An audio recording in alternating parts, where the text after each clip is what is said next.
tan enamorado de la negra Tomasa, que cuando se va de casa, qué triste me pongo. Enamorado, enamorado, enamorado, enamorado de la negra Tomasa, que cuando se va de casa, qué triste me pongo. Ay, ay, ay, esa negra santa cámara que me tiene loco. Esa negra santa cámara, ay, que me tiene loco. No más que me gusta la comida que ella cocina, no más que me gusta mi Make sure to get my good side. que ella me cuela. No más All que around. me gusta la comida que ella cocina, Right? no más que me gusta mi café. You know what? I don't even think it recorded. Oh, did it? I'm gonna check. This your first time on the internet, bro? Right? It didn't. I pressed the wrong button. All right, man. It's always awkward starting these off. No worries. So you got the T there, right? Yep, yep. So you're a singer, so you have to keep The vocal in pipes. mind, yeah, your vocal cords. You got to keep them nice and warm. Is that the key? Yeah, warm and moist. Well, people love that word, don't they? Moist. Right? Yeah. Welcome to a moist episode, guys. There you go. No, guys, thanks for tuning in. This one time today, I have the pleasure of sitting down with a longtime friend of mine, Andrés Martínez, famously the singer, guitar player too, right? Yeah, vocalist, guitar player. Yeah, what don't you do? Badass soccer player. Your band, Ritmo Latino, based out of Phoenix, Arizona. Yep. How long have you guys been together? I put the band together back in 2008. Okay. And we've been here in the Valley ever since, and been fortunate enough to perform many different venues and festivals and opportunities. And I've got a good opportunity just to not only play and jam and work with great musicians, but even better people. So it's always a pleasure to play with the guys I play with. Well, especially the style you guys do, because it's. How would you categorize? Not to put a band in a category, but is it Latin jazz? Yeah, I mean that's kind of the broad way of seeing it. Mm-hmm. The broad term, Latin jazz, because obviously within Latin genre there's so many styles. But you could say Latin jazz because we comprise kind of what the actual jazz aspect. With like the salsa rhythms and stuff like that, the more old school traditional salsa stuff like that, and as well incorporate just kind of the newer contemporary stuff, as well as doing some salsa while singing in English, which years ago wasn't really a thing. Would you say it was like frowned upon? No, it just wasn't. It just wasn't a custom. Gotcha. It wasn't very traditional, and so now. The industry is kind of shifting that way. It's been several years now that's been around, and it has been done in the past. Don't get me wrong, but it seems like now nowadays it's kind of more a thing, and I think it reaches out to a lot more, I guess, fans. You could say, different people, different walks that wouldn't normally listen to it because there are some people that would say, well, I don't understand the words, so I'm not gonna. It doesn't pique my interest. Right, and even so, I mean.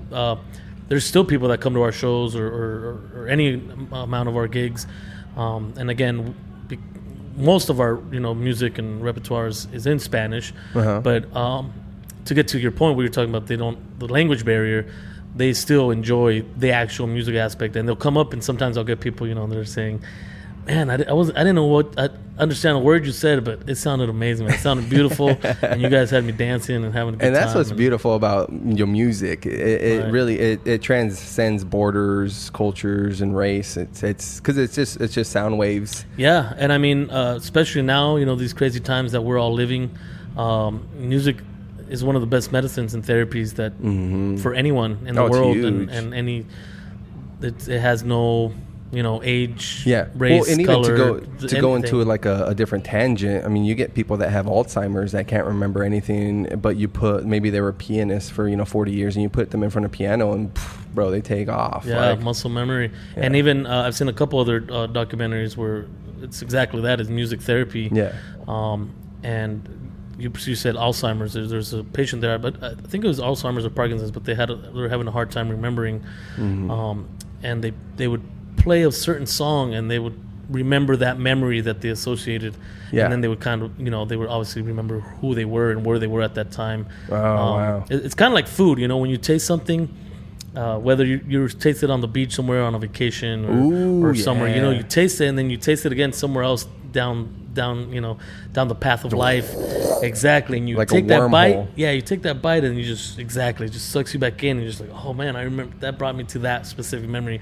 Same thing with music, it's whether it's a single note or a single song or the lyrics of a song. Yeah. Or just in general, just the vibe that you had. It always comes back at some point. And again, I count myself blessed and as an artist during these times because, and obviously again these times we're all living, it's been hard for everybody one way or another, and so what we're doing as artists and musicians can bring just a little bit of joy and normalcy, if you will, quote unquote, to everyone that's struggling, and so hopefully that's our main target, is to kind of bring everybody some joy and some hope and just have a good time, and try and leave all the other stresses behind for maybe just a couple hours or a couple songs. That's just awesome you said that, because as we're sitting here doing our social media and posting, whatever promo we're doing right now, and it literally the tagline or one of the lines I said was come out, join us while Ritmo Latino serenades our worries away. Nice. So it's like literally like, let's leave your worries behind, come in, have fun for a little bit, de-stress, enjoy some music, enjoy some good food and beverages, and just have a moment to relax. Yeah, exactly. Because that's definitely what's needed now. And the arts is huge because, my line of work, I sell musical instruments, musical equipment, recording, podcasting, streaming. Everybody is doing something now because everybody is stuck at home, and learning an instrument or recording, putting your ideas down, creating, being an artist, it's very... not medicinal, but what's the word I'm looking for? Like therapeutic, in that sense. Yeah, of course. And it's also it's very technical to me. I picture it working both sides of the brain, because you need to be technically, not a savant, but just proficient. You have to become proficient to play well, but you also need to dip into that creative side to not just be some robot just doing scales, but to bring life to it. Right. Do you You mentioned, when you guys play salsa merengue, stuff that makes you want to shake that booty, man. Yeah. So in these days and age where we're living in, what's the word? Dirty Dancing, where it was like illegal to dance. Oh yeah. Is it that movie? Like literally, like. There was Footloose, right? Footloose, that musical. I think it's that one. They weren't allowed to dance anywhere. You can't go dance, to jail. Don't do it. So it's like it must be hard, because you would gauge how well you're doing in a night by how many people are on their feet, moving around. Yeah. So it's like, what is a good performance to you in COVID times? Being able to get booked at this point. Yeah, I don't know if there's a right or wrong answer for that. And it's a hard question, but we're adapting. Myself as a solo artist, and as well as with my band, just trying to do just different ideas and different projects. Obviously, a lot of the stuff has gone virtual, viral. Like a lot of other stuff. Mm-hmm. So we've done a couple of live stream shows last year in 2020. One was a fundraiser. And a couple other things that we did pre-recorded, and then as well as live streaming. Mm-hmm. And so now some of the industry is moving towards that. Yeah. And as musicians, as artists, working artists, and this is what we do as a living, we've just kind of had to adapt, just like a lot of other people in other industries. Just have to adapt to the times.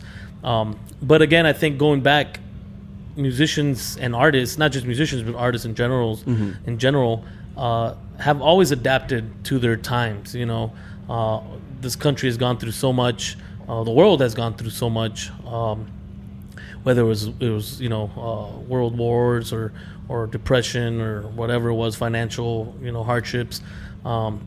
Music has always been there, and again, that brings me back to the point that I made: is music is therapeutic, and it's a universal language. Yeah. It's therapy, and it's the best medicine because again, music, any genre, any style, music has just always been there in during our times, as civilization and as humans, Yeah, well, you could use it as a way to rebel. I mean, there's rebellious songs and bands.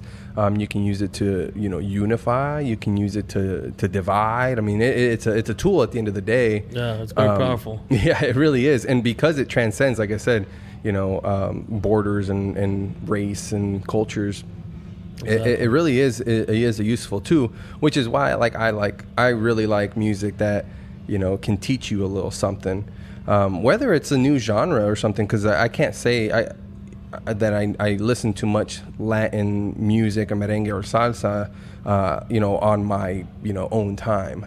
Usually it's your standard hip hop, rock. Really got into some meditation music recently. As corny as that sounds, but no, that's also good, man. Again, during these crazy times, it's again, it's good medicine, good therapy. Yeah, hell yeah. Well, I'm anticipating, because shit, man, like I've known you for almost 10 years and I've yet to see you guys play. Even like a handful of years ago, my coworker went and saw you guys and was like, dude, they're awesome.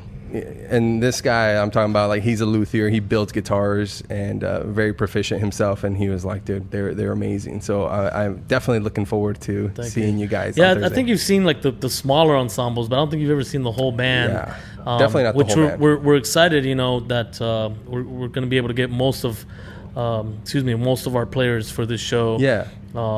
And it's going to be great. It's going to be fun, just as much fun for us, for all our fans and friends and family and everyone who's going to join us. We haven't played a big show like this again with most of the members of the band in over a year. Given the circumstances. Yeah. And so we're just as excited as everyone that's going to come down and join us, and it's going to be a great time all around, man. Well, I'm anticipating bringing another 10 people that have never seen you play before. Perfect. So hopefully we'll get 10 new fans. There we go. Perfect. Yeah, that's going to be good. Either 10 new fans or 10 new people to just start throwing bottles at us. But either way, it's 10 extra people. As long as they film it and it goes viral, right? Yeah, as long as it goes viral, then we're all good. Even bad press is good press. So you're saying you're playing with most of the band, the full band. So as a Latin band, or you guys in general, you can go down as low as a duo, right? I mean, once you become, it's just solo act, then you become your own thing. But so you've done duos, trios. Yeah, and again, we've been working here in the Valley for years, and all of my musicians and that back me up and that play with me, and of course they're my friends as well. But they also have their own projects that they work on outside of Ritmo Latino. Whether it's their duos or their other projects, or some of them go on tour, national, international tours. So they're always got their own tours, and most of them are music teachers here in the Valley. Okay. Different schools and different companies and educational programs. What was the question again? You go down. You've played. Oh right, duos, sorry, trios, I lost track. Yeah. So again, just working in the Valley, throughout the Valley, and what's in that tea, bro? And right, and put enough tequila, margarita in it.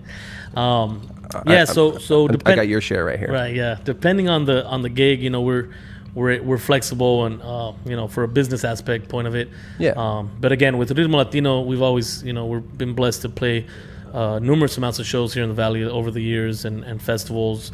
We've played at the Nash World Jazz Club right down the street, actually, from here. Wow. We've played. I was just sharing this memory that we played 6 years ago now. 6 years on the day. 2015 on the day, yeah. So we were doing the NFL experience festivities because the Super Bowl was here at the time. I think it was Patriots and Seahawks that year. That sounds right. I think that's what it was. And so we were blessed to perform there at the stage, and we got to open up for the Roots. So that was pretty cool, along with some other acts that were with us and that were on the bill for that day. But the Roots were headlining that night, and you got to share a stage, and it's the Super Bowl experience. Exactly, yeah, and just meeting great musicians, Quest and all them from the Roots. Just besides being great musicians, just being good people. Yeah, that's awesome. It's good to hear. And so yeah, again, as a whole, as a collective for the band, for Ritmo Latino, and we've had players, musicians come in and out. just because life happens and some of our guys have moved out of state or they've gone on long-term tours. Yeah. And so we've had different players, and that's why I say I've had the opportunity and been blessed to be able to meet new players and not only work with them as musicians and jam with them and create music, which is what we love to do as a living, but just meet great people and share new experiences and get down like that. And like I said, we've numerous rounds of festivals here in the Valley, the other Los Muertos festivals that they have here, the Arizona Taco Festival, again, just numerous of venues as well, the Desert Botanical Gardens, all over. So we've been blessed and we've been given great opportunities throughout the years, and we're thankful for it. Beautiful, man. I think we got a good one coming up on the 11th, man. Yeah, like I said, man, you guys, you and Jem here and Joe and everyone that's involved, are having us out, and it's going to be awesome. Like I said, we haven't played a show with all my guys in over a year. Again, given the circumstances. Yeah. And so we're looking forward to it, man. We're like just like you said, man. We're ready just as much and just as bad. Eager, I guess, anticipating coming out here and just shaking our asses. Some good energy, man. Yeah. Start coming out here and start shake that booty and get down, and like I said, that night, we'll get the Ritmo Latino experience, if you will, get down to some cumbia, some salsa, kind of, some romantic stuff too for some of those love birds that be in the house. It is Valentine's Day weekend. That's right. It is going to be that weekend, yeah. So we'll also throw down. I keep forgetting we got the camera over there as well. Just do the audio, but anyways, we'll do some romantic stuff, some boleros, some old school boleros. It's those they call them the panty dropper songs, the choni droppers. Yeah, baby. But like I said, we'll mix it up. We'll do a little bit of everything, some romantic stuff, and of course the dance music. We'll do some cumbia and some salsa, and just some beautiful, great energy for everyone to come out and just get down with us. What kind of shots gets your band really loose? Shots. What should they be sending you if they're like, hey, these guys are doing real well? Send them. Well, we tend to not drink on the job, first of all. Oh, awesome. But if you want to be low key and just bring something, maybe possibly just leave it next to the stage, and maybe we happen to see it and take a sip of it. Our guys are. They're professionals. You guys are pros, man. Yeah. Well, no, I was gonna say. I mean, they're from all over the world. So, or I should say, we have different nationalities and different backgrounds. Oh, nice. So I have a couple Cuban natives, good friends of mine. Okay. And so obviously they're used to they like their rum. Yeah. Oh, I love rum. Me being Mexicano, like tequila or whiskey, but yeah, everyone's standard throat, I guess I should say. They don't discriminate. Yeah. They're equal opportunist pisteadores, drinkers. Yeah. No, I'm just kidding. We like to have our drinks here and there, but it's all about the music for us. But either way, come on down. We'll sure drink with you guys, and it'll be a fun time. That's man. right. It is Valentine's Day weekend, man. It is. Yeah. So bring your loved ones. Bring the person you're courting. Is that the word they used to use? Courting, yeah. Courting. Why not? Bring that beautiful date that you've been wanting to take out for a bit. Mm-hmm. It's gonna be fun, man. It's gonna be a great night, and it'll be fun. Like I said, we'll do some romantic stuff in there as well. Good. And people should know too that Golden Margarita is doing a really good job here of keeping the tables socially distanced. Where we're going to be playing, I mean, it's an open bar area. So they got spacings right. If you're going to be up out of your seat, you got to have a mask on. Right. Yeah. So they're doing it right. Yeah, and I think again the norm. Everyone's having to all across the board. Restaurants and venues and us as well as musicians. Have to put up with the mask and everything. And of course, at the end of the day, we still want everyone to be safe. Yeah. And practice, the guidelines that have been set in place, and and just be aware. Just be aware, because we want everyone to be safe. But as you mentioned earlier, everyone's kind of been cooped up and getting out for a bit, and just de-stressing a bit, is also good for the mind, soul, and heart, and body, And so, again, we want everyone to come out, have a good time. And of course, Golden Margarita has been doing a great job here as far as social distancing and again, just follow the guidelines, you know, and just like you would anywhere else. But it will be safe, you know. Tables will be social distance. As you mentioned, where we'll set up over at the bar, it has those huge doors, right? That open up huge bay doors to the outside. So we won't technically all be inside. I don't know how to explain it. Yeah, well, where I'm going to sit outside it looks just like this, except it's literally outside. Like it's the huge, nice starts, patio. It's nice. It's really nice patio. And it's beautiful now. It's space. Arizona in February, and man. That's the best part, man. It's going to be great. The weather's going to be nice, and yeah, it's a great venue to come out and check it out. Plus, like you mentioned, really good food. I haven't eaten right now, so I'm already. We're gonna get some dinner. Eyeing the menu and everything, just because I know it's pretty good. The other day we tried the salsa. That was pretty good. Their mozzarella sticks are the size of this mic. Dang. Yeah, you place an order, they bring you three mozzarella sticks this big. There you go. There you go. Put you down. But yeah, they have great food and great service. Everyone's super nice here, super kind. It's always it's a nice vibe, and they've been doing pretty good considering they just opened up not too long ago, right? They had the grand opening up in September. Right. Yeah. And so wild. And so with your guys' help, with the help of the community, just another way to come out and support a local business.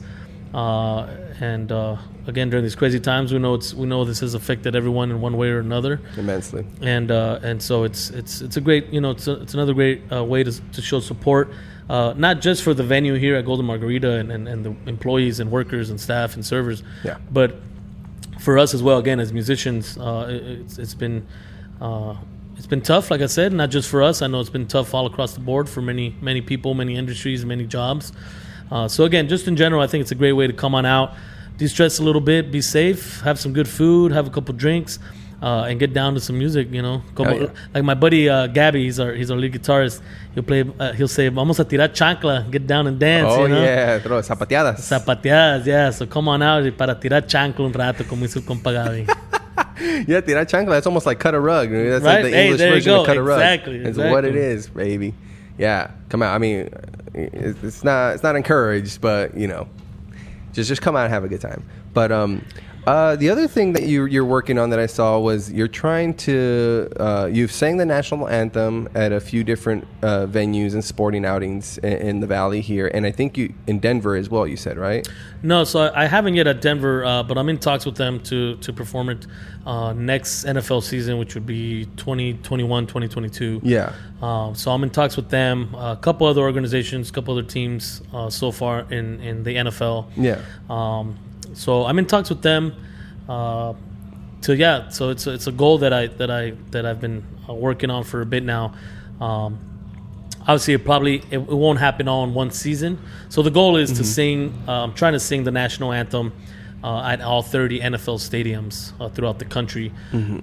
So I've sang it here in Arizona for the Cardinals, and again, this is just for NFL. But and I've done it for the other organizations. I've done it for Phoenix Suns here and the Diamondbacks and Coyotes. But again, specifically talking about NFL, I'm trying to sing it at all 30 NFL stadiums.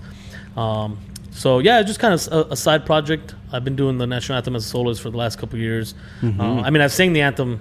I've been singing it for years and different stuff. Like did it in high school and stuff like that. It hits different though, right? It hits different. What's that like, singing it in front of like a packed stadium? Like yeah, I remember the first time, because I've done it a couple times for the Arizona Cardinals. And the first time I did it, prior to that, a long time ago in my younger years, I had been working in Disney World out in Florida. Oh, really? Yeah, so I was doing some entertainment stuff out there for Disney. Like what? You were playing Aladdin or something? No, I was singing in a show out there. Yeah. What kind of show? Let's talk about this. What is Lion this? King show. You're in Lion King? Yeah, but it's not how you think. What do you mean? How do you know what I'm thinking? It was a 30-minute puppet show with live singers, live dancers. Wait, so are you also doing? Oh no, marionettes. No. Like I'm saying, I was just one of the singers. Yeah. And then there's puppeteers that handle some of the other. Actually, I don't know if I should be talking about this because we're not. What? I don't know if Disney catches up, and I'm giving up the Disney magic. How are you giving up the Disney magic? That it's not you singing back there? No, not that. I'm just saying that there is no puppets. They're all real. characters. You get that talk when you get hired, huh? Right, yeah. So, whoa. But not to get into too much detail, yeah, it was a really cool opportunity, really cool show that I did a long time ago, several years back. Well, I'm intrigued by, not to keep going back to the Disney thing, but I'm intrigued by people that have worked for Disney, because they put out a great product. They have it in their mind of how it should be and how to perfectly execute it, and I think they do a really good job on a lot of things from the outside. Yeah. The two martial arts instructors that we were taking our kids to, the husband was an ex. I don't think the girl was, but he worked at a Disney cruise. Okay. Yeah, and dude, the way he handled kids and the way he was able to just vocalize and come across, and dude was amazing, man. And so they find perfect people for that. So it says a lot about you, brother. And thanks, bro. And overall, I had a great experience out there. It was fun, and like I said, it was back in right after college. Yeah, I guess right after college. I don't know if it was during or right after. Yeah. But it was a great experience overall. I had a good time. It taught me a lot in a lot of aspects, in the entertainment world and in my professional, career. And again, I was, 20-something at the time. And just overall taught me a lot about myself. Living on my own, obviously I just left my family's place, and again, it's just a lot of good experiences. That's huge, taught me man. A lot of cool moving stuff. to a different state. Did you have any family there? No, I didn't, man. Ooh. So I just so long story short, I actually had auditioned first for the Disney Cruise Lines. Yeah. Because at the time, so I've also done music theater here in the Valley, and worked with some of the theaters here as well. Again, a long time ago. Yeah. Before I really focused down on music, and actually right before I started Ritmo Latino. Okay. But again, not to no, I love not this. to Let's make go, this dude. story too long. This podcast is just us talking, baby. Nice, but so at the time I was in a production here in Phoenix, Arizona, of Disney's Beauty and the Beast. Okay. And so we did that again right down the street here in downtown Phoenix. The show was over at the Herberger Theater. Beautiful venue. Oh, it's great. A lot of shows come through there. Yeah. Beautiful venue, beautiful theater, and we did about, what was it? I think it was like close to a 2-month run. So we would do, I think it was 8 shows a week. Wow. Yeah, so it might have been a little bit shorter overall, maybe like a month and a half. But anyways, they had a special casting. Disney had a special casting for the cast that was already in the show. So everyone that was already doing the production here of Beauty and the Beast, they had a closed doors, I guess you can call it, audition for just us that were already part of this production. Oh, gotcha. And they said, if anyone that wants to audition for Disney Cruise Line, we're going to have these auditions. And so I went, I did my audition, they did singing, acting, and then dancing. Which side note, everyone asks me, I sing salsa and I sing Latin, how good of a dancer I am. That's why you sing? Yeah, that's why I sing, people. But no. I mean, I can obviously, I can carry rhythm, and I got my moves, my go-to moves. Yeah. But again, in the music theater world, dancing, being a dancer is a whole nother aspect. It's a whole nother art. It's a whole nother profession. But again, I just went, at the time I was young, and I was like, why not? I'm going to audition for everything. Yeah. The worst they can say is no. And which most auditions do say no, know. But there's always the one that say yes, Exactly. So again, getting back to the story, I auditioned. Didn't hear from them for months. The show here ended. Everyone went on their merry way. I forgot what I got into right after. And then finally, a couple of months later, I received a letter from them saying that that they didn't have an opening for me on the cruise line, but they had an opening for me in entertainment, Disney World. And if I wanted to go down there to Florida and Orlando and take that position out there. Yeah. It's called character performance, and I said, like I said, I was young, and I was like, I might as well get out of town for a bit and go explore new territories, new horizons, new adventures, and packed my stuff and left. And you had asked if I had any family. I didn't have any family, any friends out there, so I just got out there.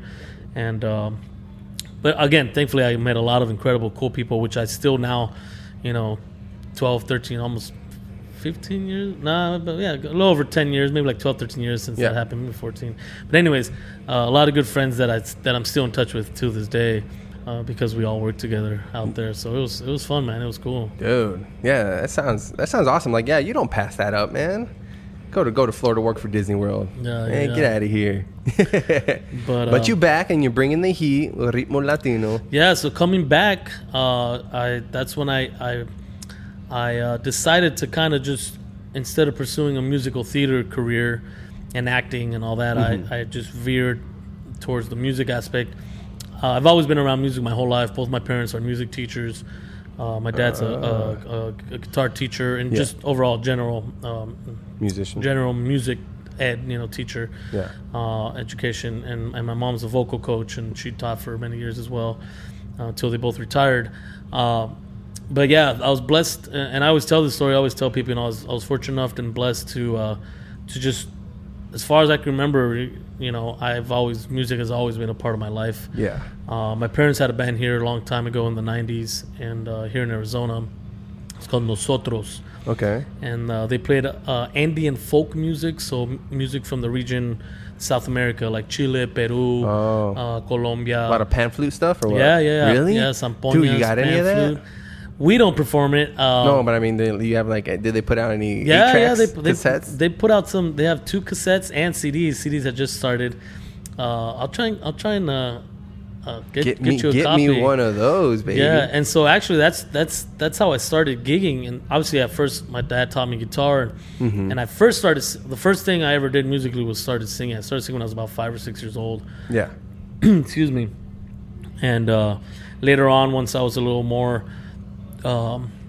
mature, I guess, to be disciplined enough to start learning guitar, my dad started teaching me guitar, and eventually, I was probably about 13, 15, around there when I first started gigging professionally, which was with my parents. They'd take me out on their gigs and stuff like that, and got to do a couple little tours with them, and so what were you doing though? Were you playing? I was playing guitar, rhythm guitar. Yeah, playing rhythm guitar, and obviously the style is a lot different. It's again, it's folk, folk, Andean folk music, which is beautiful music. It's great, and at the time, my parents' band Nosotros was one of the only bands that played that genre in the whole Southwest region. So they were like a go-to. They were the staple. only band pretty much here. Like the Four Corners and even Cali, like there was some touring bands that would come through that played that style, but based out of Phoenix, Arizona, they were the only ones. So we got to do a lot of tours and residencies where even myself as a kid at the time, when I was getting into high school, I was going on these tours with my parents where we would do workshops with basically kids my age and teaching them about this music and how to make these instruments. Awesome. And because that was the other thing is the band itself pride itself on it was very old school, very traditional and folk. So all the instruments were handmade. They were brought to us from either Bolivia, from Colombia, from Peru, from the actual region. So it's very old school, very traditional, and very folk. But again, like I said, the music itself is awesome. It's great. And that makes sense that you guys would go around and do these, I guess, clinics, you could almost say? Or? Yeah, so at the time, again, my parents and their band were, the band Nosotros was a part of the Arizona Commission on the Arts roster, which they're still around. But at the time, there's a lot of opportunities for, call them residencies. And it's basically going to different towns, cities, and states and working with the youth and doing work. So basically what we would do is Monday through Thursday or whatever it was, Monday through Friday, we would do workshops during the day, a couple hours a day, 2 or 3 hours, I forget how long. And it was explaining the music, obviously performing a bit for them, explaining the history and background of the instruments themselves. There's one called charango, which is it's kind of like a mandolin, except this one is the shape's different. Well, the shape's different because the shell of it is made with the shell of an armadillo, actually. Oh, wow. Yeah, so it's called charango. Nowadays, it's a little more modernized, and they use wood, and they carve like... bend it and all that. Yeah, and the carving itself it's an art piece itself. I'll try and show you sometime. But the back of them, they'll have like some sort of design, you know, or engraving, right, engraved in the wood. But like I said, back in the day, a long time ago, they would make them out of armadillo shells. It's a 10-string, 10 double-string instrument. So again, just kind of like stuff like that no one would know about, and I'm sure even now, even if I'm explaining it, there's probably not a lot of people that know what a charango. Charango. Yeah. I'm sure. Sounds like something you call a little kid. Ven pa' acá, charango. Not to be confused with chango. Chango. Yeah, right? You'll probably call the little kids that chango. Yeah. But anyway, so yeah, it's just a whole week-long workshop working with the kids. And at the end of the week, the band, ours, you know, nosotros would perform a concert for the community, you know, for the students and their parents, and it was just a big community outing. Yeah, that's awesome, and that makes sense. That you know, if your parents are instructors or educators in that sense, like, yeah, why not link up with a foundation or a group, an organization like that would go and talk about, I mean, the music that they're performing day in and day out. Yeah, that makes total sense. Yeah, and of course, them as a band, prior to me getting involved, they had it for years, and they started off down in Mexico, which is where we're from, in Guadalajara. Well, my family's from Sonora, but at the time my parents were studying music in Guadalajara, and that's where they started the group back in the 70s, I want to say, around then. Wow. And again, eventually they migrated to the States, and then from here they had their own career, I guess, you know, career and reputation, and them as well got to do many great tours and meet a lot of great artists and people. Are they coming out? Wake them up. Right? My parents go to sleep early. Oh, damn. They can come from 9 to 9:15. Yeah. Actually, my dad lives out in Vegas. My mom lives here. Oh, there you go. But, yeah, it's a little past her bedtime, but I'm sure she'll watch live if we can get a little segment live. You know, that'd be something, cool. You know. But yeah, my parents, you know, especially my mom, they've always been my number one fan, you know, and whenever they can, you know, they'll come out to a show and concerts but again, I'm grateful for them, for, you know, because I am who I am now because of the ways they raised me and most importantly, the music that they taught me and the history and the discipline and the culture of what being a musician is. So yeah. And do you think it came naturally to you, or were they kind of like really putting it in front of you? No, I think I've always liked music and singing in general. I've always enjoyed it, you know, and loved it. But I will say, so the very first instrument that I took lessons was violin. Okay.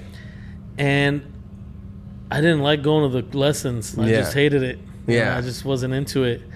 And, you know, I have to confess that there'll be times where I'll just be, and I was a kid, you know, and I'll just be screaming and yelling, you know, 6, 7, 8-year-old kid not wanting to go to a music lesson. I can picture that. I mean, and so that was the first instrument that I played, even before guitar. Yeah. And I studied here with with the teacher here in town, and I studied, it's called the Suzuki method, and so I got into violin and I played, and then even through my schooling, I played in middle school. Oh wait, so you stayed with violin? Well, yes and no. I played until about high school. I think a big part of it was the teacher that I had ended up moving out of state. Yeah. And the following teacher after that was one of those older, strict, old school, classical. Oh yeah.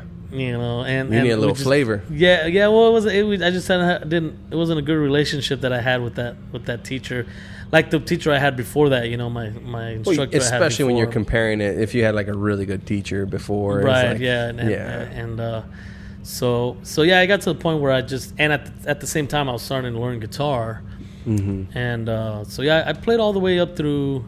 Played violin, I think, through maybe my freshman year of high school. Yeah, when you're at a freaking house party in high school, it's much cooler to pull out the guitar than a violin. Right? Like, I love a violin. I love like in fiddles and all that. But yeah, you're at a party. Yeah. It's a lot easier pulling out the guitar. Yeah, pull out. Let me play these panty droppers real quick. Right. But now I regret not continuing, of course, with the violin because now I who knows, maybe I'd be getting some other gigs as a violinist on top of what I already do.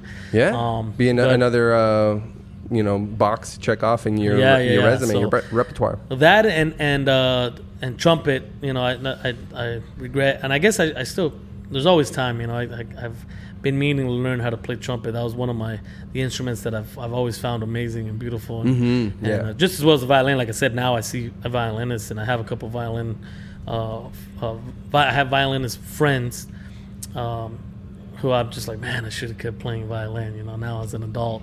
That's tough though, because if you should, there's lots of like, oh, I should have kept with this, should have kept with that, but then it's like maybe you wouldn't have gotten so good at singing and playing guitar, and who knows what trajectory you would have actually gone in. Exactly. Maybe you're out, at State Farm Stadium playing the national anthem on the violin, like not singing but just playing it. Getting down. Yeah. And like you said, who knows? It's in retrospect, like who knows what would have happened, which is kind of going back to what I was saying when I came back from Orlando.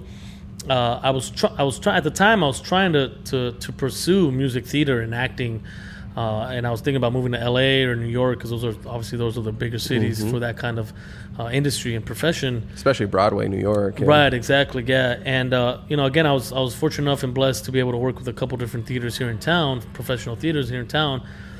But at the end of the day, it just and I think it's just the old, the what's it called? What's the word?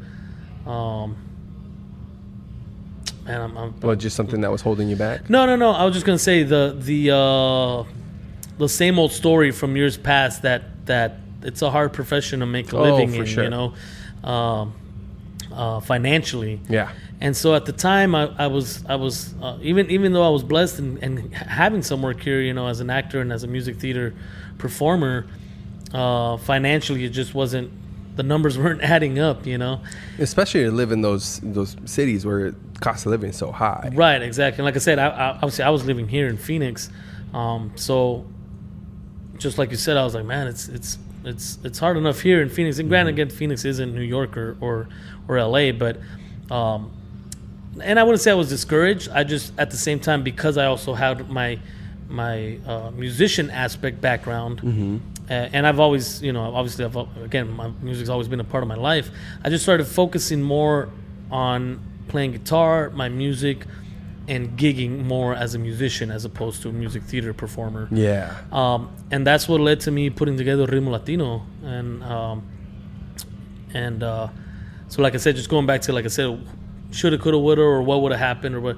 So again, just coming back from Orlando, I didn't pursue acting, but instead I got this great, amazing band that we've had so many amazing opportunities and been blessed in so many different ways to perform and share our music with our fans and with the world and anyone who will listen. Yeah, that's awesome. Do you guys put out any original music, or is it mostly covers and renditions? So it's renditions. We have some arrangements that we've done on some traditional pieces. Yeah, kind of make them your own, put them your own. Right. So we've done some of our own arrangements, especially our pianist, amazing piano player Marcos Grego, and again, him and everyone else that jams with me. They're just amazing people. Besides being amazing musicians. Yeah.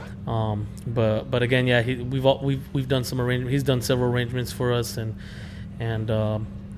so my next project, not sure when. I'm not sure about the timeline too much, but and again, considering everything that's going on, but I'm working on putting together a solo album as a soloist. Okay. I shouldn't say solo album, but just as a soloist. And obviously the band will track with me, but it's going to be put out as a soloist, as Andrés Martínez. Gotcha. So on there, the goal is to have several originals, as well as my own renditions of some boleros, old school boleros, that people know and love. Yeah. But again, just kind of my own version and my own style. So that's kind of the next project. Originally, when did you have it envisioned for coming out? It's kind of been on the, I guess I should say, the back burner for the last couple of years. And, okay. And just for different reasons, I haven't had the opportunity to get it done. Now with with the lockdown and all that, I was able to work on it a little bit and further it along, and so now I'm trying to get into the production stages, but it's I'm getting a lot closer. It's there, like I said, it's one of the projects that's kind of you need to get on it, man. I'm telling you right now, coming up. Let's Yeah. So let's do it. So yeah, man. Make sure you guys stay tuned, and that'll be coming out hopefully within a year, or if not by next year, and we'll track that, put it together, and then be a whole nother. Is that going to be any English in that, or it's pretty much Spanish? Who knows? Who knows at this point? Maybe maybe I will do something more traditional with English. Yeah. But who knows? It's a good question. Some of that stuff comes in the moment. When you're in the studio, like, hey, what if I sing that verse in English? Or maybe I sing this part in English, or this part in Spanish, or this line. And again, that kind of comes back to me forming Ritmo Latino, which was Ritmo Latino translates as Latin rhythm. And the reason I named the band that Ritmo Latino was because my whole goal at the time was just to play Latin rhythms, from all over the world, different styles, different genres within the Latin community, I guess. Yeah. Like I said, it's a very broad way of putting it, but I wanted to do salsa, I wanted to do boleros, which romantic stuff. I wanted to do maybe do some Mexican, traditional, maybe like some mariachi, but incorporated with the salsa and stuff like that, or vice versa, and maybe sing some stuff in English, but with the Latin traditional flavor and rhythms, And so again, that's why I named it Ritmo Latino. And again, the band itself, the way it formed and the way till this day, again, we all are from different backgrounds, different nationalities, different cultures. Excuse me. And coming together, it meshes everything together, and musically, it's beautiful. It's and great. You have a wealth of like knowledge as far as like a catalog on music because of different nationalities. Exactly. Yeah. And we're always sharing ideas and exchanging ideas and thoughts and so again, to the point, like maybe for this album that I do, something will happen, and it'd be pretty cool to put something on, like you said, which I had thought about it, but not necessarily like that's exactly what I'm going to do. But yeah, like I said, who knows? Maybe at that point in the studio, it'll come to us, and it'll come together. You just got to get it going. The creative process, I don't think is something that you do plan for it, but but there's a lot that happens in the moment. Yeah. That it just comes. It'll come to you, and you're like, "Whoa, where did this come from?" And it won't happen again. Yeah. Sometimes we'll be in rehearsals, and then we're like, "Wait, play this," and then we're like, "Oh, we got to record that little line, or else it's gone." Or record this, like this rhythm here, or like just record that, and we'll play it over and over and over, just that little part, And who knows? Maybe down the line we'll use it on a song or whatever, But once it's there, if you can catch it. Also, otherwise it's gone. So a lot of the creative part, especially recording, comes in the moment, And we have an album out with Ritmo Latino as a collective, as a band. Which again, it's old traditional, I guess, salsa standards, different types, I guess, of salsa. There's a little bit of everything on there, but with our renditions of it, with our arrangements. But again, when we did that several years back, there was some stuff that we had planned to do a certain way, but once we were in the studio, we played it slightly different, and we're like, oh, that actually that works, that sounds. Yeah. That sounds. I like how that sounds, Just, and the guys are like I said, they're great. Always like, yeah, let's try this, let's try that. So, the creative aspect, as far as recording and in the studio, it's well, that's the beauty of a live show. There's the recorded track. But then you go see the live show, and you're going to kind of, feel the room out a little bit, or you guys are feeling a certain way, and, you jazz it up a certain different way, or you slow it down, or, And I think it was Van Halen, rest in peace.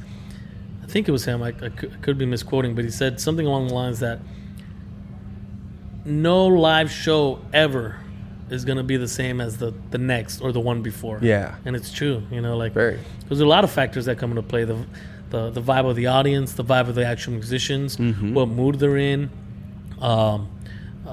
just everything, everything comes into play, and for us, with the band, and we always have a great time performing, or just puts us in a good mood. So that transcends literally our energy, just goes into the people watching us, and it just puts them in a trance, and they have a good time. They have a good, and they're having good energy. They have a good vibe, and it's a form of mind control. I'll go there.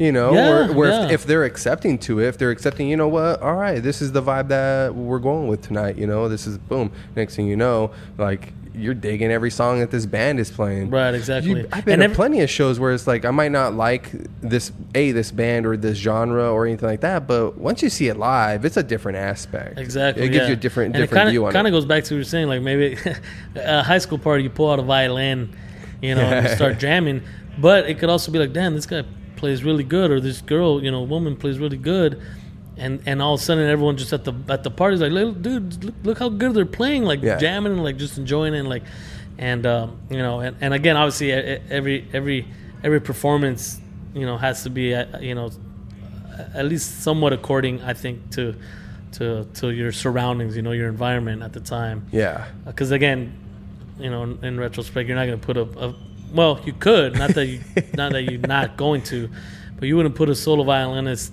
as an opening act for a metal band or something like that. Yeah, like you could, but probably wouldn't be. They would have to play like metal covers, electro violin metal covers. So I'm saying it's not that it's not possible, but it's always good to just kind of know the surroundings. But you're not going to take a violinist that plays at an Italian bistro and have them open up for Slayer. Right.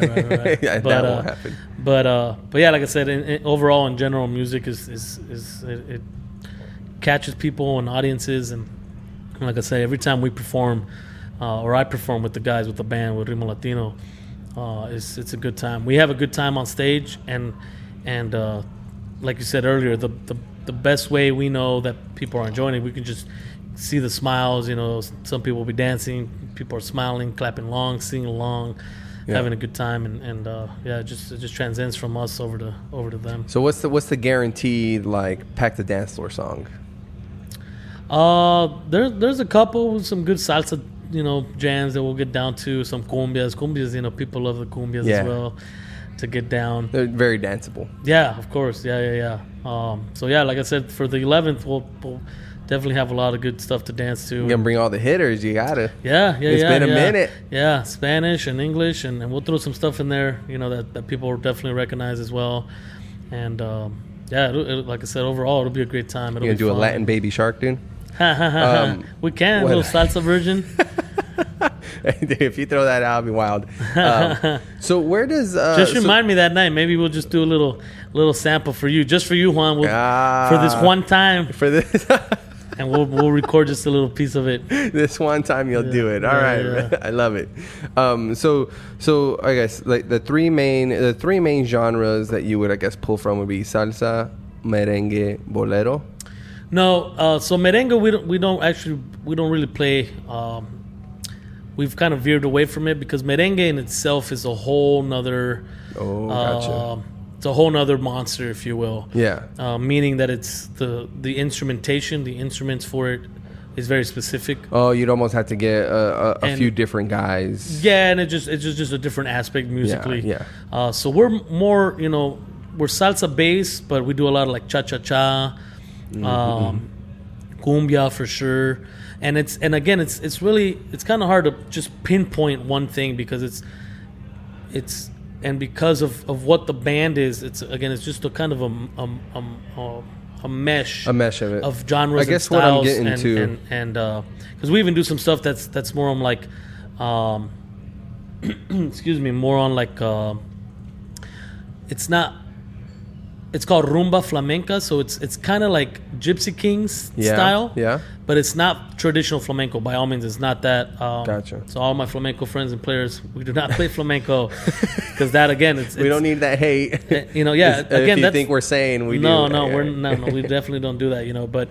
But we've drawn for something like that. Again, Gypsy Kings. My parents listen to Gypsy Kings, and so me as a kid listening to them, they've inspired me, and I've drawn from their style. Yeah. Which themselves, Gypsy Kings as a band they're not traditional flamenco band, which a lot of people it's a misconception.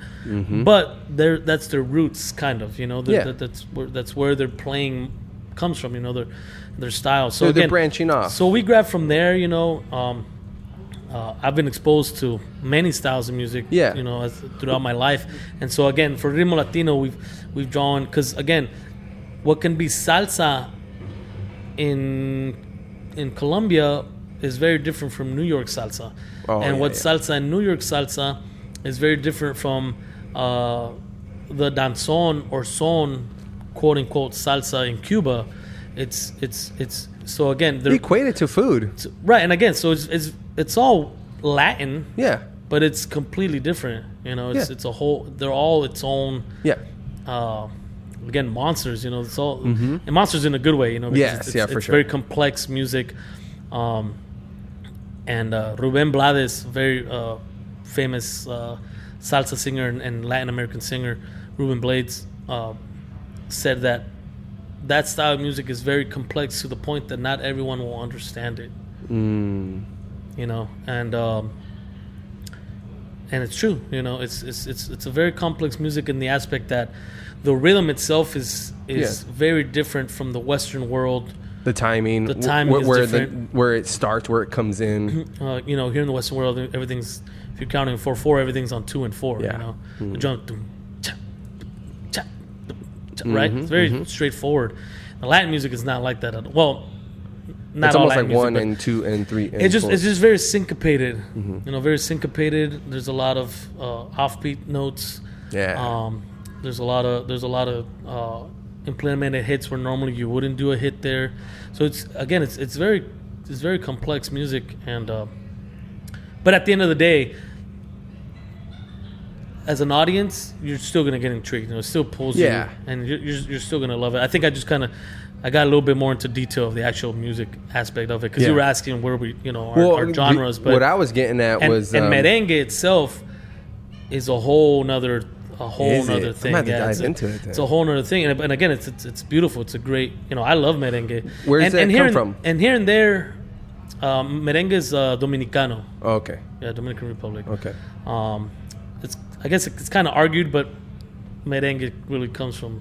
Most I of the believe credit. It comes from, Most of the credit goes. Yeah. But again, merengue is still played in all over Latin America. Yeah. You know? and each country might adapt it. Yeah. Differently, you know. Well, like I was saying, when it comes to food, it's like, you know, what's spicy in Minnesota ain't gonna be spicy in Cuba or you know, Guatemala or something like that. And just to give you an example, so Elvis Crespo, who's the one Suavemente Bésame. Oh, got a free show right here. So he plays merengue. Yeah.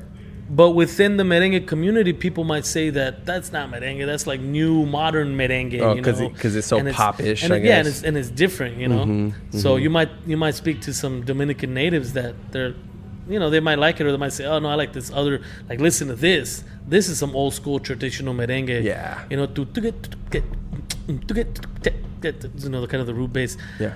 And but again, Elvis Crespo Blue, you know, he's huge. He's a great performer, you know, great performer, and course. he's got a good voice. But again, he took the merengue and he just made it his own. And you know, just like hip hop. If you talk to people about hip hop, there ain't hip hop on the radio these days. No, this is hip hop. Right. You know? Exactly. So, so again, so we don't do. In the past, we've done some merengue, you know, 1 or 2 tunes. But again, for merengue itself, and even salsa itself, you need to have specific instruments. So, for example, for salsa, the traditional instrumentation for salsa, as far as, for example, percussion, is conga, timbal, and bongo. So those are your 3 percussionists. Okay.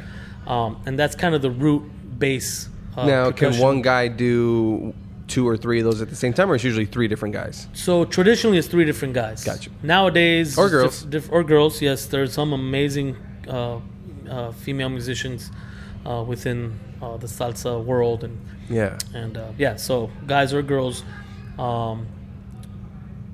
So traditionally, again, there's three players. You know, nowadays, you know, you might adapt and it could come down to either the conga player and the timbal player. So just have the 2 and not have the 3rd guy. Or as we adapt it, it kind of just depends on the gig, but as we adapt it, we'll put in a whole kit.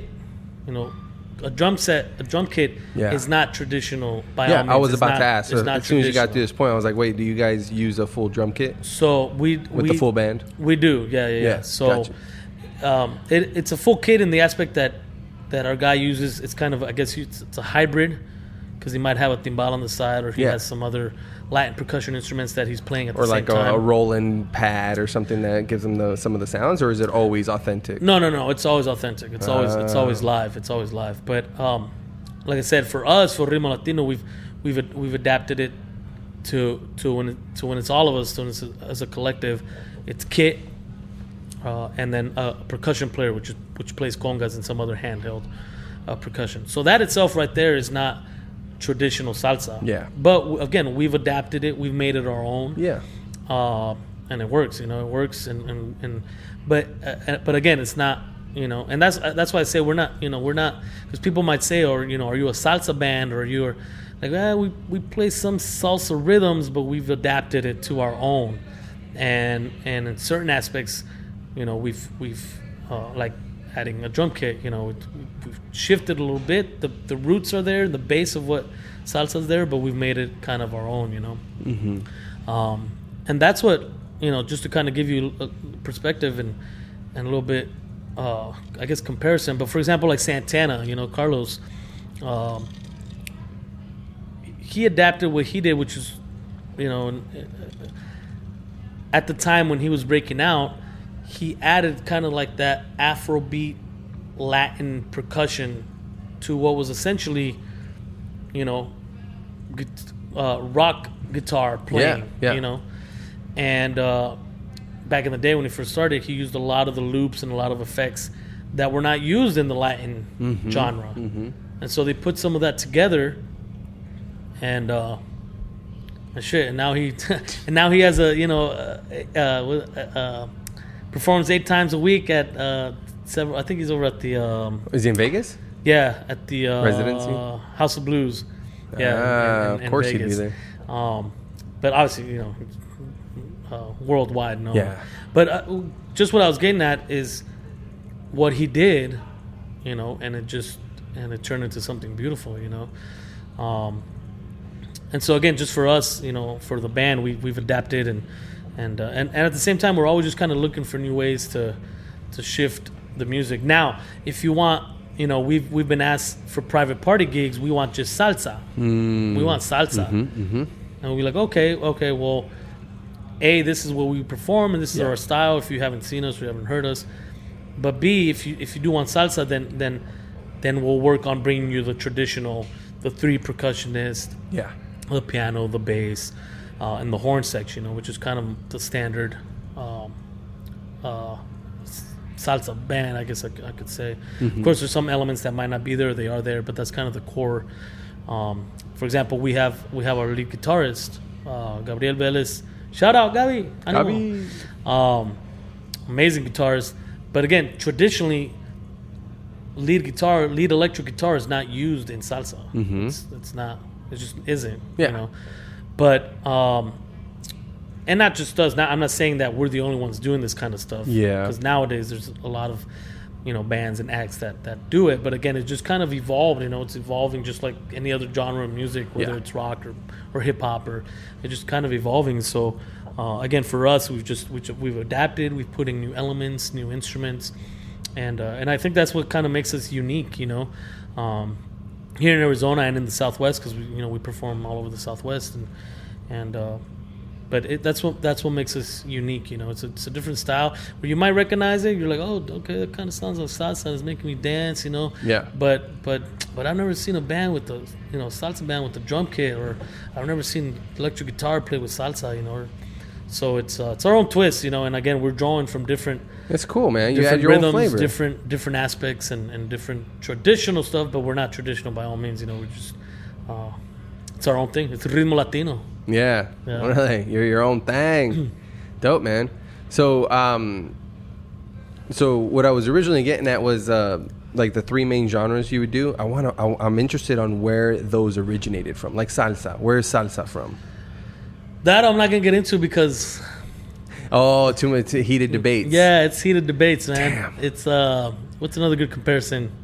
I guess if you're a Yankees fan or a Red Sox fan, well, it's more of a rivalry. Or like who has the best pizza, like deep dish or or something like that. My Cuban friends, they'll say it's from Cuba. Oh, gotcha. But my Colombian friends will say it's from Colombia.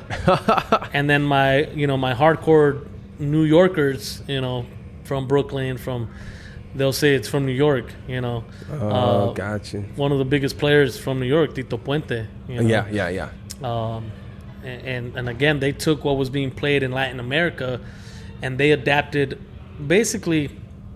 And I could be wrong on this, so don't quote me, everyone. But they basically adapted the horn section and like the jazz horn aspect into salsa. Before, salsa didn't have. And again, salsa is just a broad term, In Cuba, there's different rhythms like danzón, son, guaguancó. So those are their own rhythms, but sometimes they come together and they produce what is now known as salsa. But it's but again, Tito Puente just took the root base of it, him being a timbal player, percussionist, and then they incorporate him along with some other musicians at the time. There was Fania All Stars back in the day, so a couple other acts. But again, back in the day, they adapted the horns aspect into what is now known as salsa. So yeah, like I said, it's kind of hard. It's a debatable. It's a hot debate. Yeah, it's a hot debate, But at the end of the day, man, it'll get you moving. It'll get you grooving and dancing and have a good time. And again, so me, being Mexicano, I grew up listening to, besides everything else that my parents taught me, as much as like classical or as much as the Andean folk music. I also grew up being from Sonora. We're from the first state south of here, Arizona. Being from Sonora, I grew up listening to mariachi. Vicente Fernandez, norteño. Norteño can be stuff like Los Tucanes de Tijuana or Los Tigres del Norte. Yep. That's different. People always ask us, like they assume, or I don't know if they assume because I'm Mexican. A, are you guys a mariachi band? And B, are they like, you guys play Tucanes de Tijuana? Like, no, it's a whole nother thing. It's a whole nother genre. It's a whole nother, but it's still Latin. Because it's from Mexico. It's still Latino. But it has nothing to do with what we do. But again, what I was getting at is that I grew up listening to that style of music as well. Banda sinaloense, like Banda El Recodo. Which I still enjoy. I've seen them live and other Mexican regional acts live. Met a couple different artists within that genre. But I also draw from that. And so me personally, I draw from what I've listened to over the years, from my training. Because I did music theater. The singing in music theater is completely different from how a traditional salsa singer would sing, So even myself, I've learned so much, and I still learn every day, every performance, every rehearsal, and from some of the great singers that I've been able to work with or meet or just chat with, it's completely different. But again, because I was trained in a certain way, and I did music theater and show choirs and stuff like that. So I also draw from that, So that comes into play for my techniques and my singing, for example, for the national anthem. That's that. When I perform the national anthem, it's its own thing, It's its own, and the way I warm up and my techniques are slightly different. Gotcha. And it's a little bit more. How can I put it? I guess finesse. Yeah. You gotta finesse it. It's because the way the song is, and the way people and how it's normally performed. Exactly. Yeah. And so for me, for my performance of the Star Spangled Banner of the anthem, for the most part, I've kept it pretty traditional, and you guys can check some of it out on my webpage, or I'll give you the link or whatever. Yeah. But I tried when I sing it.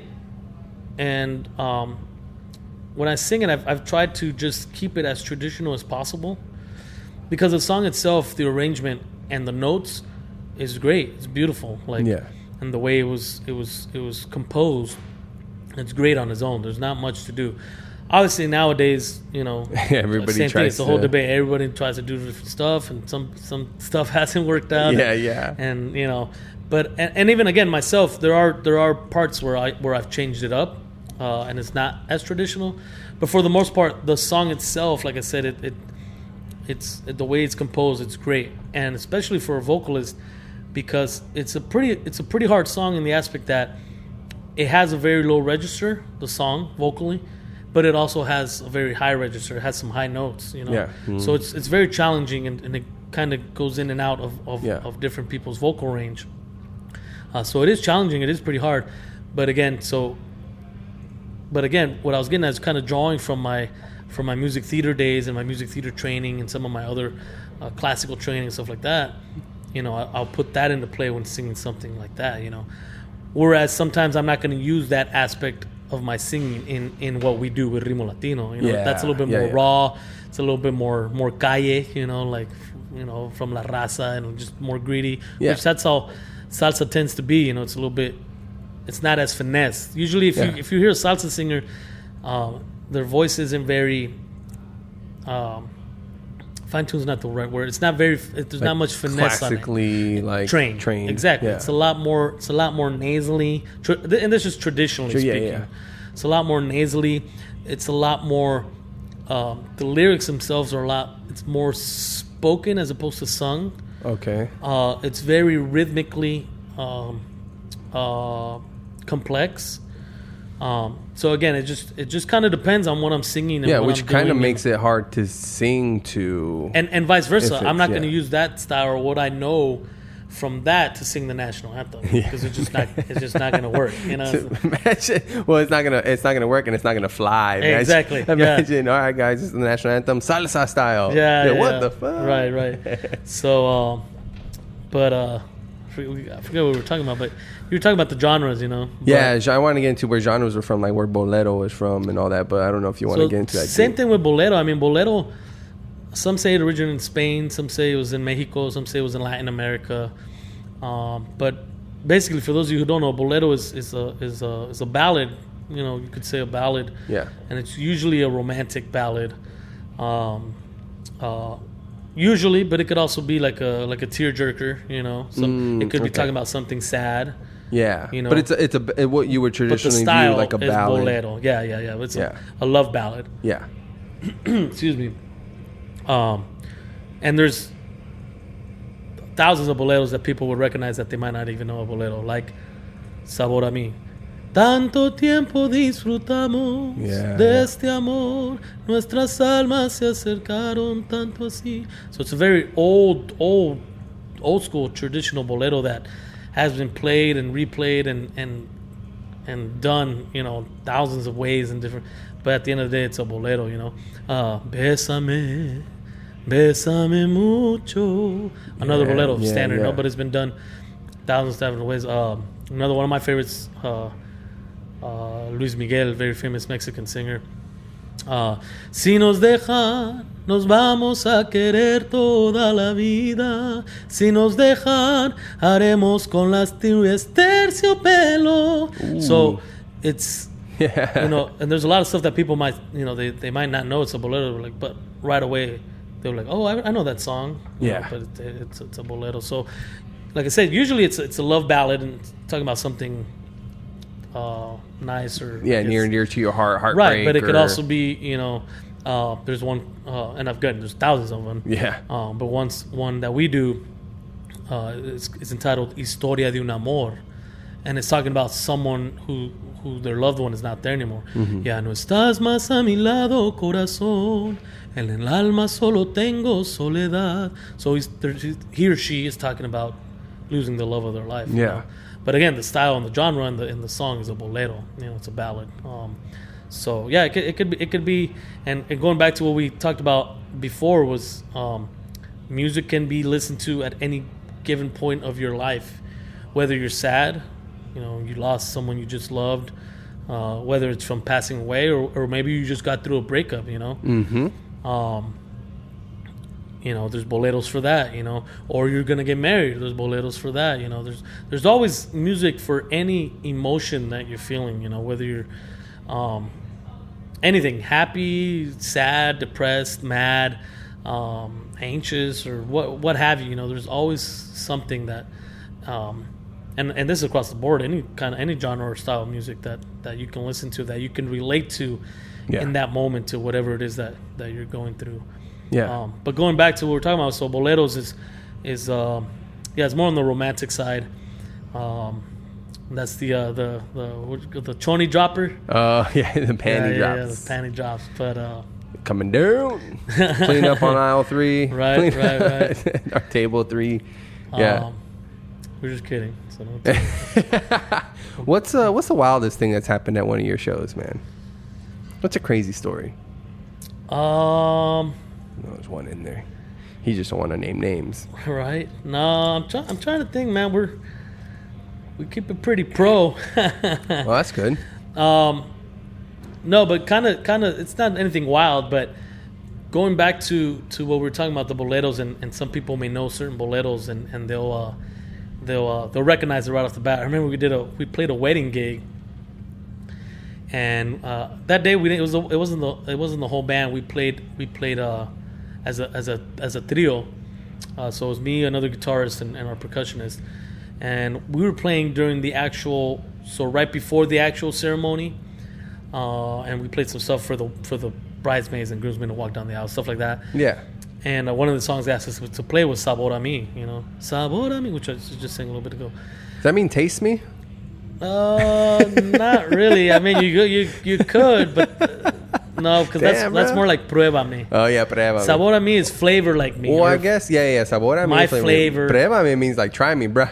Right, yeah, but it could also be pruébame taste. Yeah, that's true. You know, but Sabor a Mi, yeah, is my flavor. You know, yeah. Okay, I got you. Or more or less. Yeah. But no, it's kind of like I said. What I was getting at is something. It's a very, very traditional and old school bolero. That the point I'm trying to make is, so we played it, you know, during the ceremony of the wedding, and then we got done, and we happened to be actually, one of my guitarists was good friends with the bride and groom. Mm-hmm. So we stayed there for a bit because we actually had another gig that night. So thankfully it worked out. And sometimes we'll do 3 or 4 gigs in a day, man. It's damn. When we're pretty busy, you know. But anyways, so we stayed for a bit. We were having some food before our next gig, and there was a mariachi there, and the mariachi played the same song, but they played it as a mariachi. Oh yeah. They played Sabor a Mi, you know. Yeah. And then, as we were kind of getting ready to leave, they had another band, a Latin band that was there, good friends of ours actually, that they were going to play the night for the wedding, and actually they ended up playing because we couldn't, our band wasn't available. But anyways, and as we were kind of packing up our stuff and we were saying hi to our friends who were the other band, they were just starting off their set, you know, and they were going to be there for the rest of the night, but they started off with some boleros. And then they played Sabor a Mi, you know, in their style, you know. Yeah. So it just goes to show you, like, just boleros, even though you might not know what a bolero is, and hopefully now you know, and if you watch this podcast. Yeah. But again, there's thousands and hundreds of boleros that you may not know is a bolero. You're like, oh yeah, I've heard that before. So yeah, it was just kind of funny that we all played it, but we all played it differently. The audience was treated to 3 different versions. Exactly, and I'm sure the majority of the people there, the guests, didn't realize or didn't recognize it. But us being musicians, we're like, we just played this song. Got played 3 times at the same wedding, at the same event, at the same gig, with the same audience. Yeah, man. Yeah. But, that's hilarious. But going back to your question, as far as like asking some crazy times, like I said, we always have a good time, and like I said, the guys that normally play with me, and like I said, the Ritmo Latino has been different players throughout the years, but it's always a good time with who I'm playing, and that's always because the musicians I play with are even better human beings. You know, they're great people. They're friends. They're just genuinely good people. You know, so it always makes for a good time performing. But we have gotten some stuff. Nothing crazy, but we've gotten booked for stuff that we shouldn't be booked for. For example, this one time, I'm not going to say companies or where or when. Yeah. Long story short, we got booked, And we always make it a point, whether it's me or our manager or whatever. But we always make sure whoever the client is, whether it's a private party client like a wedding or whatever, or whether it's a corporate client, they're having a corporate event for their company or whatever it is. We always make sure to kind of just slightly tapping into the business aspect of it. We always make sure, like, hey, have you heard us live? Have you heard some of our stuff? Have you seen us anywhere? Or just to make sure they know what they're paying for, what they're booking, And this one time, my manager and I were talking to this lady, who she was putting together this as a company party, and so we told her, we're like, okay, cool, like, yeah, we'd love to come out, let's check the days and see if we're available. Have you heard us before? And I don't remember if she said she had or if someone that she knew had heard us before. Recommended. She was like, you guys come highly recommended. I'm like, all right, cool. I'm going to send you our some of our stuff so you can hear it and just make sure that this is what you want. And again, we always do this, the business aspect of it, to make sure that that people know what they're what they're getting. And so, sure enough, she emails us back or calls us back, whatever it was. And she's like, oh, you guys are perfect. This is going to be awesome. And we're like, okay. So we show up, and it took us a long time to get there. I'm not going to say where. It took us a long time to get there. And it was out in the middle of nowhere. And they had set up these kind of those huge, like, white tents, inflatable tent. I don't know if they're inflatable, but it's white tents that you put up, like, for big, like... Big gatherings. Yeah, big gatherings. And it's out in the middle of nowhere. Pre-COVID times, Yeah, of course. This is all pre-COVID. This is years ago. A long time ago, years ago. And as we're pulling up, man, there's a bunch of haystacks everywhere. Yeah. And we're just like, I'm like, okay. And as we're getting closer to where we're gonna be, and of course we're getting there early because we got to sound check and all this. We're on a dirt road. And there's a bunch of, like, haystacks towards where we're going. So right away, my thought is like, man, let's see what this is. Yeah. And we show up and we start, our sound guys putting up our sound, our sound engineer, and we're setting up our stuff, and we're gonna start sound checking. And we do, like, we're set, we're ready to go. And I think it was like a 4-hour gig, so it was a long gig. And sure enough, as guests started arriving, it was a lot of Mexican natives with, like, sombreros and botas. Oh. And so long story short, it was a big agricultural company. Yep. But a lot of their workers were Latinos. Yeah. And a lot of them were Mexican natives or just... Which one? Latinos. You got which they don't dance salsa. They don't dance salsa. They want the accordion, bruh. They want stuff like, and it's Mexican regional music, or norteño. Yeah.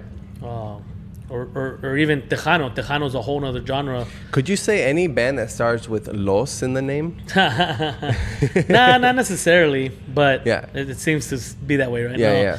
No, but, Tejano is kind of similar to norteño, but it's got its slightly different aspect to it. Yeah. For example, Selena, they say that she was like the La Reina del Tejano, because their style was a little bit different. Excuse me. But so again, kind of going back to the story, not to get too in depth with it.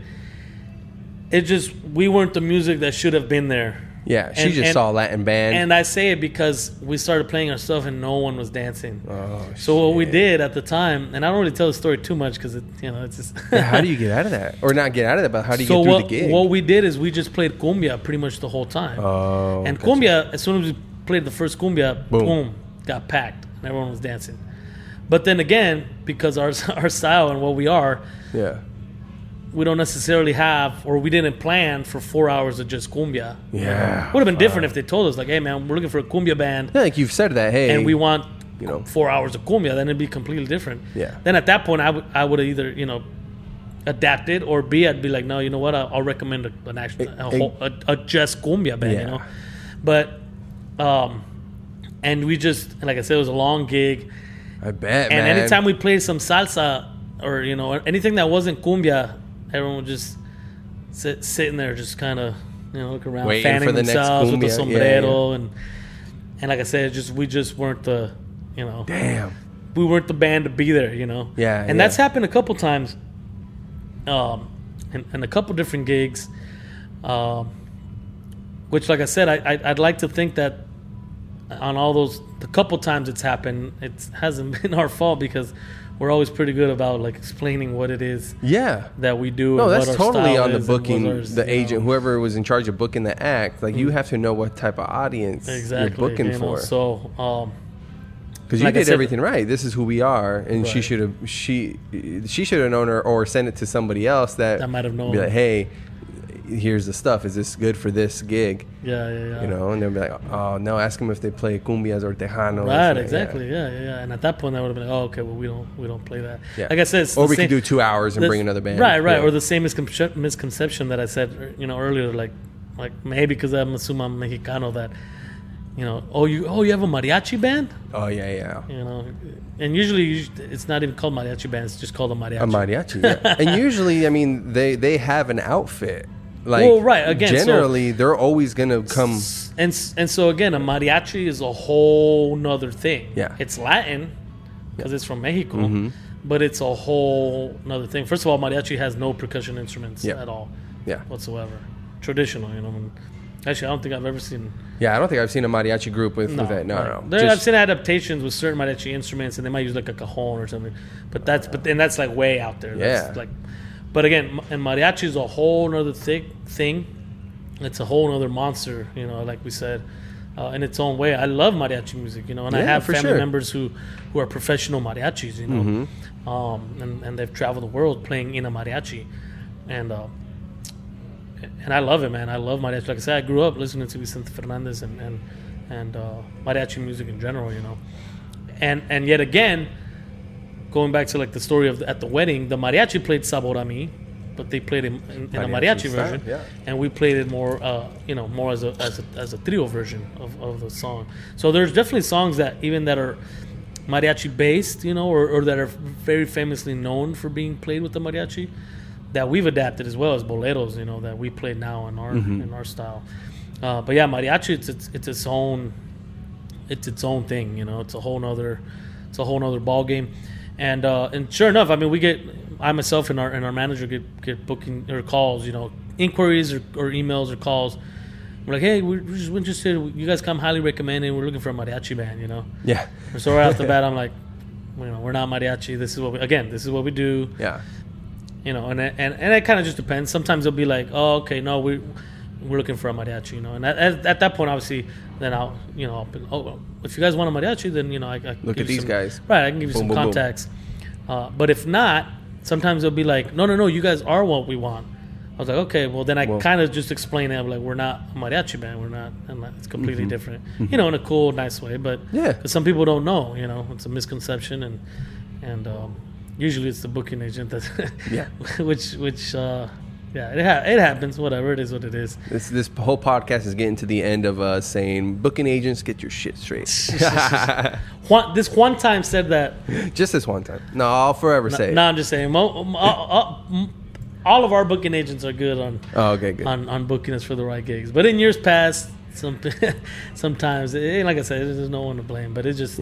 It's helped you going forward to be like, all right, this is how specific I need to be, so I'm not in this predicament again. Exactly. Yeah. Because what was that drive back after 4 hours to go play that gig? What was that drive back like? I mean, we were cool. I don't think they were as cool as we were, but because I'm sure they would have had a little. Well, after you got paid, you're like, all right, we're good. Yeah. So I was like, hey, as long as that check clears, then we're all Gucci. No, and like I said, the people ended up having a good time, but you could definitely tell that we just weren't the band to be there. Exactly. And as a professional musician, and again in the business aspect, because of stuff like that, and stuff that I've been taught throughout the years. I'm the professional. This is what I would do. The professional way to handle it would just be, oh, okay, well, you know what? We don't play that. Let me give you a couple other bands, names, contacts, so you can do that. some people would just try and take the gig and I imagine that's the case, and risk getting bottles getting thrown at them or Yeah. whatever it is. But and just stuff again that you pick up or that I've been taught and that that wise people have told me and that I've come to learn from the business aspect of the music industry. And I guess the more mature business or the more mature professional and business way of handling it will be that it's just, we're not the band for this. Yeah. Let me see if I can help you in booking someone else, or again just giving them some context for and then just say, hey, next time you need a band what it is they're that needing. what we do, like please, like of feel course. free, call us when course. it's actually one of those. Yeah, of course. Yeah. Yeah. Well, I think we got a good gig lined up for the 11th, man. I'm excited. We do. Yeah. Excited. So I think in closing, how deep do I got to wear my V for a Latin night, dude? How deep it got to go, dude? hey, it usually starts up one button, one button. Oh, it as the usually night goes starts, on. and then and at that point it's up to you, But it's up to, or I guess it's up to your wife, right? However, yeah. Rip it off, yeah, man. Hell yeah. Your girl, your wife, whoever you're bringing. Yep. But no, man, it's gonna be a great time. Like I said, it's our first show, with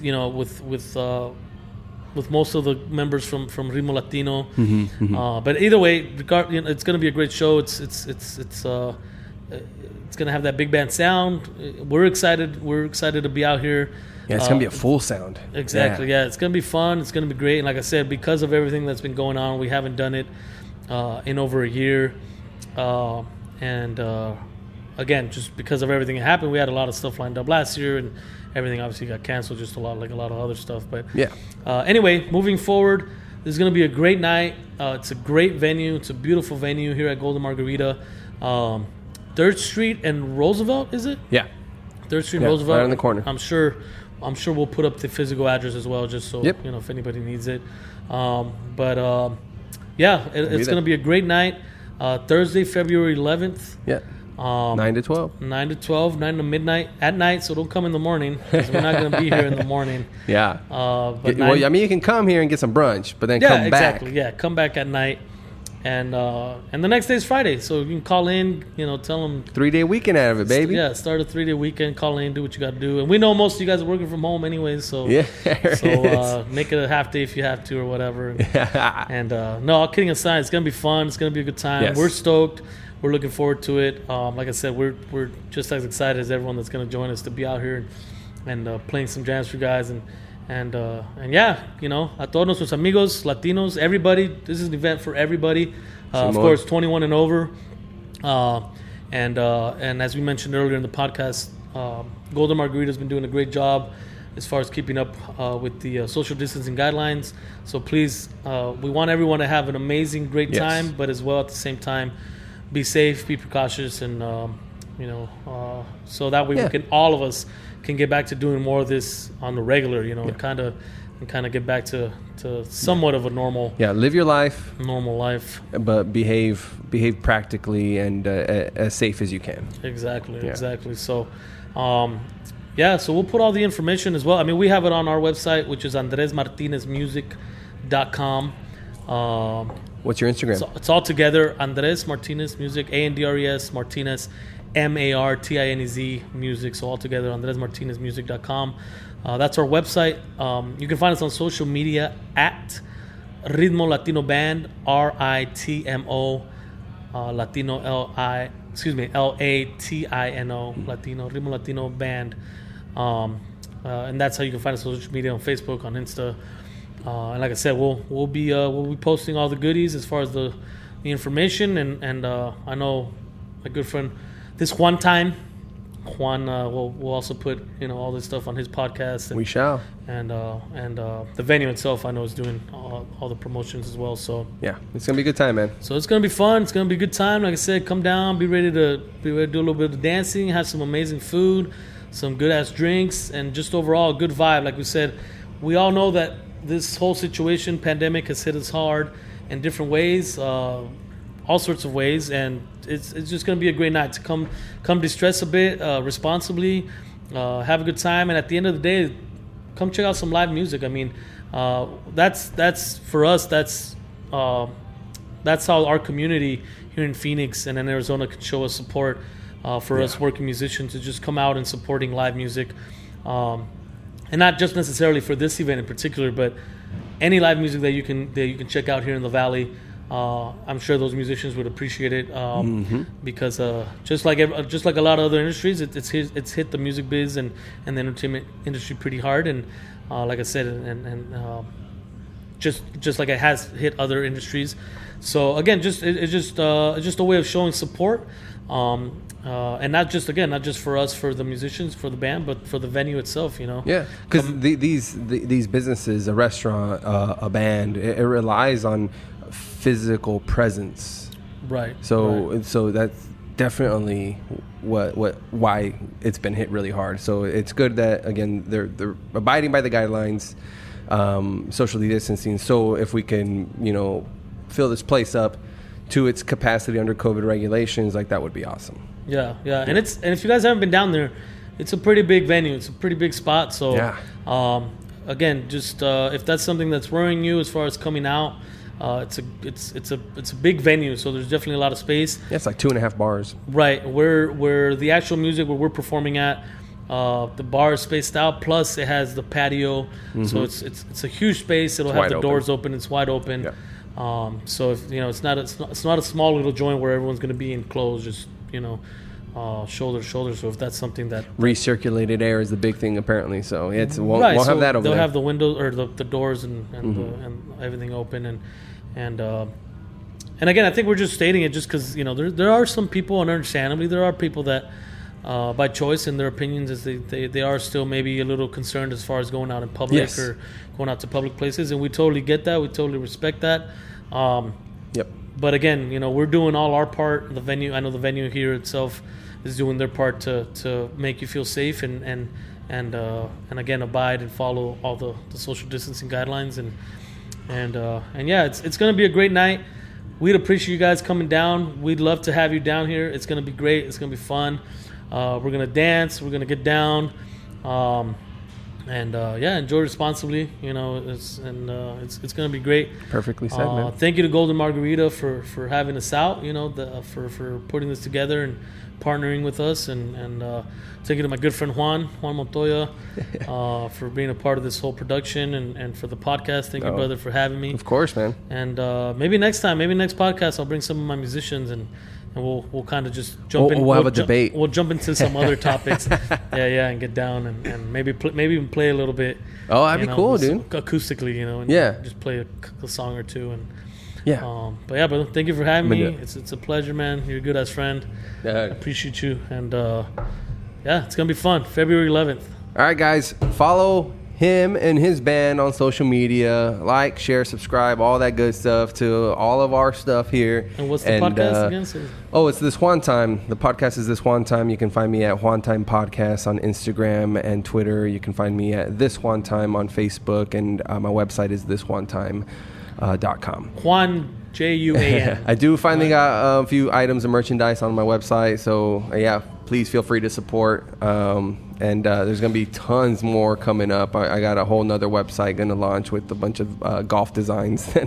I'm really into golf right now, so my apologies if you're not. But all right, guys, I'm excited to see you guys on Thursday if you're able to come out. And it was a pleasure to have Andrés on. So thanks for tuning in, and be safe out there, all right? We love you. Adios. That's it.